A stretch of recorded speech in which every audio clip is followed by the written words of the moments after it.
Hey guys, it's Fantasy Football Anonymous here with our favorite plays of Week 7 for the fantasy season. Thanks for watching. I'm Joe Osno here with Rob Shaw, Matt Schroeder, and we're going to be running down our favorite plays of the week. Schroeder, who are some of the guys that you really like this week? Well, my number one guy at quarterback, Marcus Mariota. He's finally back from injury. And guess what, guys? He gets Cleveland. So that's almost a must start. But when you combine it with his skill, especially if he can actually start to run, that's the one thing that we didn't see last week against the Indianapolis Colts, him running. If he can get a few runs, he could have a really big game this week. In terms of running back, I love LaShawn McCoy against the Buccaneers. This is finally going to be the game where he gets a touchdown, and he's going to run all over this defense, who has given up tons of yardage. Just even last game, they gave up over 100 yards and 2 touchdowns to Adrian Peterson. Yeah, I thought he was dead too. He's still alive. McCoy is going to be even more alive this week. All right, Michael Crabtree is actually going to be my play. Rob, Joe, I hate the guy, but he's a great play this week. He's going to at least have 1 touchdown, a lot of catches, especially if they're going to be concentrating on Amari Cooper, putting Marcus Peters on him. That seems like every team seems to do. Michael Crabtree could have a great game against this very beatable Kansas City secondary. And lastly, at tight end, Austin Hooper. Look for him to have a great game against the Patriots. Patriots are known for taking away the number 1 receiving option. Julio Jones could be limited this game. Mohamed Sanu's out with injury. Look for Austin Hooper to have a very nice game as possibly the guy who gets peppered with targets and could even get into the end zone once or twice. Schroeder, I like that. Peppered with targets. That was pretty good. I have Marcus Mariota as well. I stole one of your upset picks on another show. But yeah, I like Mariota, Cleveland. Looked good, threw for 300 yards. Maybe we'll see a little more running. I like Zeke.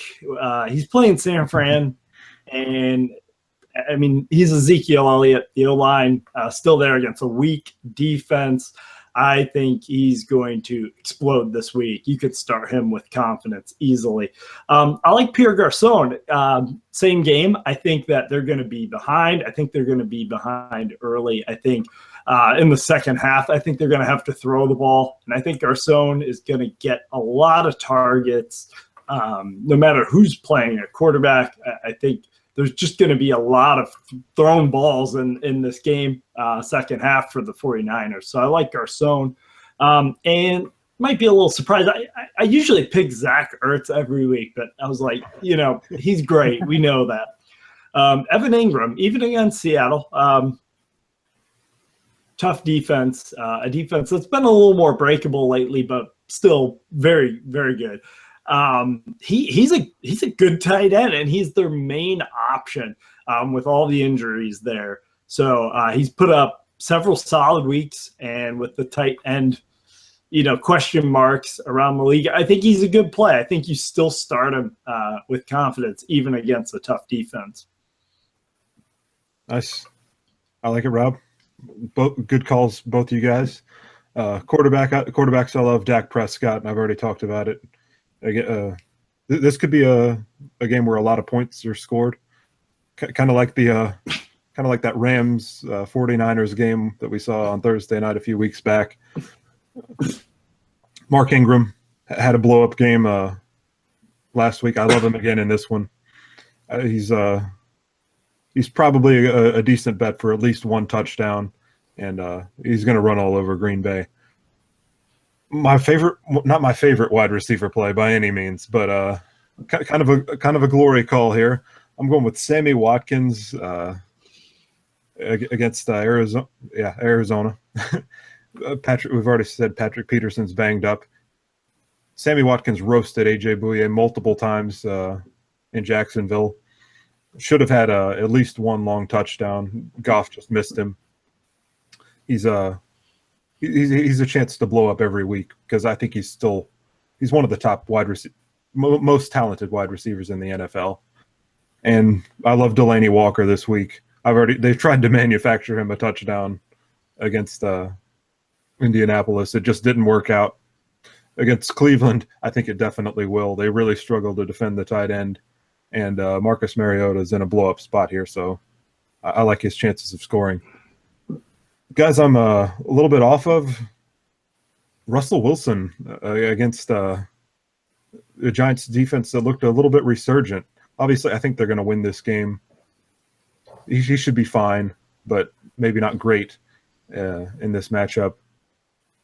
Rob Kelly, he's going to be playing this week, but I love that Philly defensive front, and he's still probably going to be a little bit banged up, and a bit of a revolving door there with the running back situation. T.Y. Hilton, I think, could struggle this week against a tough Jacksonville secondary, but he obviously only needs one play, so you're probably going to be throwing him out there and hoping for the best at any rate. And Kobe Fleener, I hate that guy. He had every chance to have a big week last week. Didn't happen. They didn't throw the ball a ton, but Green Bay is not the best matchup for tight ends. I think with Willie Snead back, his role will be a little bit diminished from here on out, and he's a human drop machine. What about you, Schroeder? Well, guys, there's two things that you never do in football. Number one is pick the Cleveland Browns to win an actual game. Number two is start a quarterback against the Denver Broncos. Phillip Rivers is my sit of the week. Yeah, he actually didn't do that bad in week 1 against the Broncos, but I wouldn't trust him to put up another big game. So if you have other options, go ahead, start them. Number 2, for running back, DeMarco Murray. If you listen to our other episode, you know I'm a little bit down on Murray this year. He has a gimpy hamstring, as well as they're really trying to get Derrick Henry more work. And Cleveland actually can defend the run a little bit. And so I don't love him this week. You're hoping he somehow stumbles into the end zone, but I wouldn't be counting on it. And if you have better options, go ahead, but I would temper my expectations. Next up at wide receiver, we got Stephon Diggs. I love Stephon Diggs, guys, but he has a bad matchup, and he's still a little bit hurt. And he might not even play. This is assuming he plays.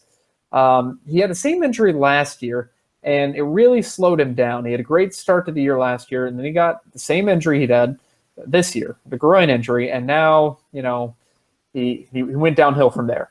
And so I hope that doesn't happen, but I'm kind of expecting it to. So I think you still have to start him, but again, temper your expectations. Lastly, I'm going to say Jordan Reed. Jordan Reed is perpetually injured. The guy does not know how to be healthy. He is very talented, but because of how well that Vernon Davis has played, he's not getting the snaps that you need from a tight end to actually continue to be one of the top, 3 or 4 guys. If you have him, you're playing him because he's still a good player and he could still have a big game. But I just don't love the workload, and I still think he is slowly recovering from injury, and so I'm not that big on him this week. Rob, who do you think that people should be benching this week?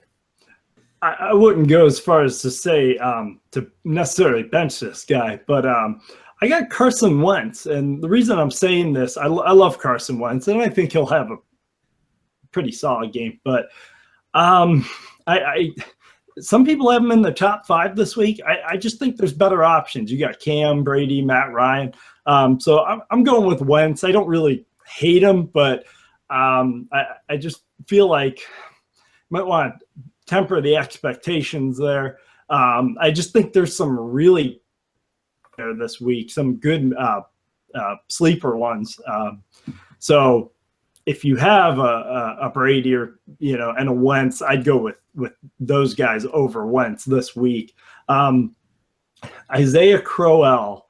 All right, listen. I understand he played fairly well. He had a good yards per carry, average around 5 yards a carry last game.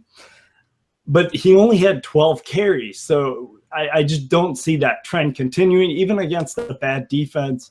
I like Duke Johnson a lot more. Isaiah Crowell, if you've had him this year, you might as well trade him away for some sushi at a gas station, because he's just going to make you sicker than that will. So, yeah, don't fall for this from Isaiah Crowell. You got better options out there. Adam Thielen, if Diggs is not playing, he becomes the number one guy. Against a tough Baltimore defense, I see this game being very ugly. If you have better options, I would stay away from him. Of course, you might be pressed to start him, but daily fantasy, I wouldn't be going after him. Bad matchup. Yeah, and then I got Jared Cook. Schroeder, you said it earlier, Kansas City, they do give up a lot of yards, but they don't usually yield touchdowns, as many touchdowns. And Cook's just never been a touchdown guy. He doesn't reach the end zone. I don't see that changing. They are susceptible to the pass, the Chiefs, but I wouldn't fall for that. Jared Cook might be tempting. I'd stay away from him this week. And for the sneaky players this week, I have Jared Goff going up against Arizona. Joe, I like that Watkins matchup. I like their weapons they have there. Peterson being banged up, I think this could be a very good game. I think it's a high-scoring game. I think Goff is going to have a solid week. You can start him with confidence. If you have a Tom Brady or something, you're not going to do that. But if your quarterback's on bye, or perhaps you have the Aaron Rodgers injury and you have to have Goff, he'd be a good play. Marlon Mack, there, I finally said it right. I like him. Jacksonville can be a little susceptible to the run. I do see them giving Gore the ball a lot, but he's one big play away from being a DraftKings take you to the top player. I like Cooper Kupp. Again, I just like that high-scoring game. I see him getting involved. Watkins will probably get a lot of attention, even though I still think he's going to take over. I just like him as a sneaky play, just because he generally can get a few catches, and I feel like there's room for improvement there. Grand finale of them all, my sneaky tight end, Nick O'Leary from the Buffalo Bills. And I know what y'all are thinking. Who the hell is Nick O'Leary? He is primarily a run-blocking tight end. Since Charles Clay's gone down, he has had a sizable increase in targets, had 4 catches last game. Could be a good draft daily fantasy play. He is going at the minimum. So against a just terrible Tampa Bay secondary. So I like it, Rob. I know who Lick O'Leary. I know who Nick O'Leary. I know who Nick O'Leary is because I know you. I've heard you say, "There you go, O'Leary," watching games. Words you never thought anyone would say it in football. It's like, ooh. Speaking of Nick O'Leary, my sneaky quarterback play of the week is Tyrod Taylor. Should be getting Jordan Matthews back this week. That adds another target that has caught passes at the NFL level for him to throw to. We've bashed the Tampa defense enough, but yeah, it sucks. And his rushing should give him a stable floor. I think he's going to have to take to the ground more a little bit in this one, with the less of his familiar options available to him. James White, a guy I like against the Falcons defense. He owned them in the Super Bowl. And that Falcons defense, the way they play, they just give up a ton of receptions to running backs. Jordan Matthews, I've talked about him. I think he's a decent DFS dart throw. Not really much else to say there. But if you're going to play a Buffalo pass catcher, he's as good as any. And George Kittle, the college teammate of C.J. Beathard, the new starting quarterback of the 49ers. So they have that connection, and he's been heavily targeted by Beathard so far. We'll see that continues against Dallas defense that should be letting him run out the clock as they try to play catch up in that game. Joe, if I'm hearing you right, you're all in on the Buffalo Bills this week. Apparently. Tampa's not very good. Well, I mean, they just have so many weapons, that you just can't stop them all for Buffalo. Jordan Matthews, Nick O'Leary. I mean, where else are you going to find a 1-2 punch like that? Ronnie Wingo Jr. That was years ago. Sorry, guys. All right, so for my quarterback sneaky play, Rob, we got the same guy, Jared Goff, against this very beatable Arizona secondary, especially with Patrick Peterson out. Goff could have a very good game. My sneaky play at running back, Derrick Henry. This guy's been having relatively flex value. I think he's actually ranked number 20 for running backs. And so he's a guy that you've been thinking about starting in a game that I'm expecting tendency to be up by a decent amount. I like him probably even more than DeMarco Murray, as I feel they're going to continue to try to get Derrick Henry more and more looks as the season goes on. My sneaky play at wide receiver, this is going to be really deep leagues. He's probably available on the waiver wire almost everywhere. Benny Fowler. He's going to be starting, and he could actually be the number one option with a Gimpy Demarius and with Emmanuel Sanders still out. And at tight end, lastly, we're going to be going Hunter Henry against the Denver Broncos. If there's one way to beat the Broncos, it's tight end position. And you saw what Evan Ingram was able to do. I think Hunter Henry can have a similar type of game there.